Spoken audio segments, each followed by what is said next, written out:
মা ও মা, তুমি কি পাপড়ের রেসিপি করছো নাকি কোনো? হ্যাঁ।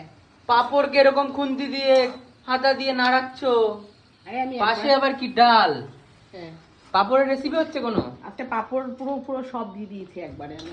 মানে মানে বেশি, মানে অল্প করে তেল দিয়ে পাপড়টাকে। এত পাপড় কি হবে? এত পাপড় কে খাবে? আমি আমি আমি এত পাপড় খেলে গ্যাস হয়ে যাবে। হবে হবে। দেখো কত পাপড় নিয়েছে। আর এরকম ভাবে কেউ পাপড় ভাজে? হ্যাঁ, 4টে-5টে করে ভাজতে হয়। এই দেখ হয়ে গেছে, দেখেছিস? জানি আমি সব, কিন্তু একটু এবার আজকে একটু একবারে দিয়ে দিয়েছি সব। আর এদিকে কি করেছো? ভেন্ডির ডাল? ভেন্ডি না, ভেন্ডি না, তাহলে? হচ্ছে কুমড়ো শাক দিয়ে ডাল। কুমড়ো শাকের ডাল? কুমড়ো শাকের ডাল, এই দেখ এগুলো হয়ে গেছে। লাল লাল লাল লাল করে ভেজেছো?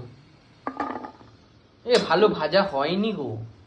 সব হয়েছে, সব তুমি চলে খেতে পারবে না, দেখো ভালো করে। এই দেখ, তুই দেখ না আগে, তারপরে বল। আজকে অন্যরকম করেছি, একটু লাল লাল করে ফেলেছি বেশি, বুঝলি? লাল লাল ঝাল ঝাল। লাল লাল ঝাল